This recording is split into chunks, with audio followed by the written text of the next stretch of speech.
প্রশ্ন করেছে কোরআনের আয়াত অনুসারে আল্লাহ পৃথিবীতে পরিমিত পরিমাণে বৃষ্টিপাত ঘটান, তাহলে আপনি কিভাবে বন্যা হওয়ার বিষয়টাকে ব্যাখ্যা করুন, কিংবা খরা হবার ব্যাপারটি কি?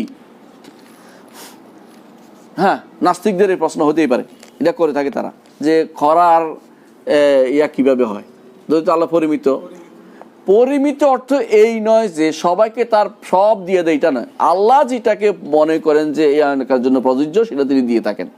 কোনো কোনো এলাকায় তিনি যখন মানুষ জাকাত দেয় না, যখন মানুষ আল্লাহর বিধান মানে না, হাদিসে আছে রাসূলুল্লাহ সাল্লাল্লাহু আলাইহি ওয়াসাল্লাম বলেছেন আল্লাহ আকাশ থেকে তখন বৃষ্টি পাওয়া বন্ধ করে দেন। আল্লাহর নিয়ম হচ্ছে সব জায়গায় সমানভাবে দিবে যখন মানুষ আল্লাহর বিধান অনুসারে চলবে। আল্লাহর বিধান অনুসারে যখন চলবে না তখন আল্লাহ তাআলা সেটা কি করেন, তার শাস্তি হিসাবে সেখানে কি দেন, খরা দেন, দুর্ভিক্ষ দেন। হাদিস আছে অন্যায় করলে সেটা শাস্তি স্বরূপ আল্লাহ তাআলা তাদেরকে দুর্ভিক্ষ দিয়ে থাকেন। সুতরাং আল্লাহ তাআলা বলছে ওমা নুনাজ্জিলু ইল্লা বিকাদারিম মালুম, আল্লাহ তাআলা বলছেন যে আমি পরিমিত আকারে দিয়ে থাকি সব জায়গায়, ঠিক আছে, পরিমিত আকারেই দেন।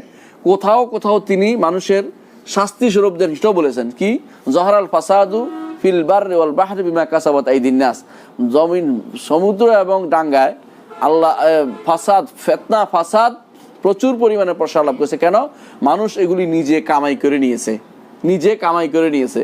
তাহলে আল্লাহ তাআলা এইটাও লিখেছেন আল্লাহ তাআলা যে এরা অন্যায় করবে সেই জন্য সেখানে পরিমিত পানি দেওয়া হচ্ছে না, বেশি দেওয়া হবে, অথবা এরা অন্যায় করবে সেই জন্য সেখানে খরা দেব, এরা কষ্ট পাবে। কারণ হাদিসে রাসূলুল্লাহ সাল্লাল্লাহু আলাইহি ওয়াসাল্লাম বলেছেন কেউ যদি কোনো আল্লাহর বিধান থেকে দূরে থাকে এবং আল্লাহ তাআলার আল্লাহ হক জাকাত না দেয়, সেখানে আল্লাহ কাহাতাল সামা, আকাশ কাহাত করবে, অর্থাৎ আকাশ পানি দিতে বিলম্ব করবে। তাহলে বোঝা গেল যে মানুষের অপরাধের কারণে সেখানে সেটা সংঘটিত হয়, কিন্তু আল্লাহ তাআলা সব জায়গাতে সব সময় একরকম দিবেন সেটা কোনো কথা নয়। কখনো কখনো এমন অবস্থা হয় এই পরিমিত পানি, ইমাম মুফতি মোহাম্মদ শফি রহমতুল্লাহ আলাইহি বলেছেন যে পানির অবস্থা এরকম, যদি আপনি সব যেখানে কম হয়েছে বেশি হয়েছে একাত্র করেন, দেখলে পাবেন যে আসলে পরিমিতই ছিল কিন্তু অবস্থা এদিক সেদিক হয়েছে। কেন? সেটাও মানুষের অপরাধের কারণে আল্লাহ তাআলা সেটাকে সঠিকভাবে দেন নাই। এই জন্য হাদিসেও আছে কোনো কোনো জায়গাতে যে আল্লাহ তাআলা ঠিক পরিমিত পানি দিয়েছেন। কেন? অমুকের হাদিসে আছে অমুকের বাগানে পানি দাও, পড়ছেন না হাদিসটা আপনারা, অমুকের বাগানে পানি দাও, শুনলো কি কেন যায় বলে ভাই তোমার এখানে পানি নিতে বলেছে, আমি একটা আওয়াজ শুনেছি এই জন্য আসছি, কেন তোমার বাগানে পানি দিতে হবে? তো আমি জানি না, আমি তো ঠিক মতো জাকাত দেই, এই জন্য আমি ওষুধ দিই বলে দিচ্ছি, এই কারণে আল্লাহ তাআলা আমার এখানে পানির ব্যবস্থাপনা করে দিয়েছেন। ঠিক যতটুকু দরকার অতটুকু পানি হয়েছে, এরপর পানি বৃষ্টি আর হয় নাই ওখানে।